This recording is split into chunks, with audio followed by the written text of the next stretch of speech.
Halo Sobat Sobex, kembali lagi dengan Minso yang akan menjelaskan sekilas mengenai ekspor pada komoditas kunyit. Sebelumnya, mungkin beberapa dari kalian sudah tidak asing dengan ekspor. Ekspor sendiri merupakan kegiatan mengeluarkan barang dari daerah pabean. Nah, pabean itu merupakan wilayah Republik Indonesia yang meliputi daratan, perairan, dan ruang udara di atasnya, serta tempat tertentu di zona ekonomi eksklusif dan landas kontinen dengan memenuhi peraturan yang berlaku. Setelah kalian memahami tentang ekspor secara general, ekspor sendiri terbagi menjadi dua bagian, yaitu ekspor langsung dan tidak langsung. Ekspor langsung sendiri merupakan kegiatan jual beli barang melalui perantara yang bertempat di negara lain. Sedangkan ekspor tidak langsung ialah di mana barang dijual melalui perantara atau eksportir negara asal kemudian dijual oleh perantara tersebut. Kegiatan ekspor ini manfaatnya apa sih, Mi? Kenapa harus ada kegiatan ekspor impor antar negara? Simpelnya, tiap negara itu harus memenuhi kebutuhan rumah tangganya sendiri karena keterbatasan negaranya yang belum bisa memproduksi atau tidak menghasilkan produk secara maksimal. Lalu, siapa aja pelaku yang melakukan kegiatan ekspor impor tersebut? Jadi, dalam aktivitas ekspor, terdapat berbagai pihak yang terlibat. Pihak-pihak tersebut dibagi menjadi 4 bagian, yaitu kelompok indektor seperti pemakai langsung dan para pedagang. Lalu ada kelompok eksportir seperti eksportir produsen, buying agent, merchant exporter, dan trading house. Selanjutnya ada juga kelompok promotor, dan yang terakhir ada kelompok pendukung seperti bank devisa, freight forwarding, dan perusahaan fumigasi.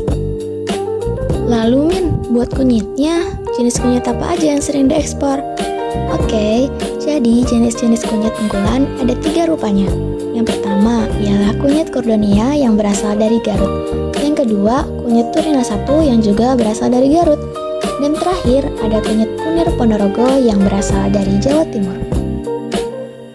Wow, berarti keren juga ya si kunyit ini udah diekspor ke berbagai macam negara. Tapi Min, kegiatan ekspor kunyit ini pasti ada kendalanya nggak sih?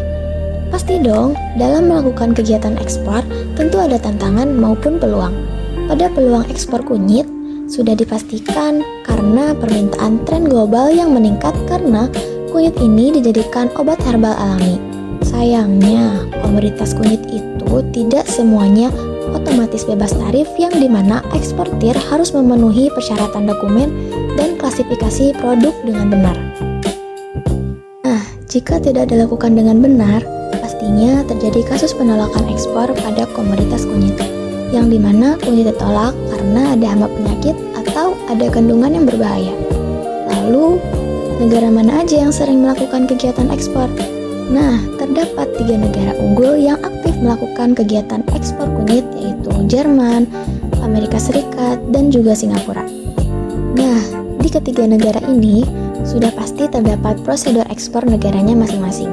Pada negara Singapura, contohnya perlu perencanaan transportasi yang biasanya dilakukan melalui jalur laut. Lalu, pembahasannya mengenai pengemasan dan penanganan kunyit yang biasanya berbentuk irisan kering atau bubuk kunyit dibungkus menggunakan polypropylene. Lanjut dengan pengumpulan dokumen perizinan seperti Health Certificate, Phytosanitary Certificate, and Certificate of Origin. Jika lolos, akan didistribusikan ke berbagai sektor. Selanjutnya, pada Amerika Serikat, perlunya perencanaan transportasi juga yang umumnya dilakukan melalui jalur laut dan dilanjut dengan sistem multimoda, seperti laut, dilanjutkan dengan kereta api, dan kemudian truk. Dilanjut dengan pengemasan yang dikirim dalam bentuk bubuk kering atau irisan yang siap diolah dan dibungkus dengan karung goni yang disiapkan ke dalam kontainer pendingin. Adapun dokumentasi yang disiapkan seperti Phytosanitary Certificate, COA, Bill of Lading, dan FDA Regis Number. Nah, yang terakhir, ada negara Jerman yang melakukan kegiatan ekspor melalui jalur laut pada pelabuhan Hamburg dengan dokumentasi yang wajib ada seperti Health Certificate, Certificate of Origin, and Phytosanitary Certificate. Nah, jadi itulah sekilas tentang ekspor komoditas kunyit Sobat-Sobex. Menarik banget bukan? Ditunggu pembahasan lainnya dari Minso ya. See you and thank you for watching.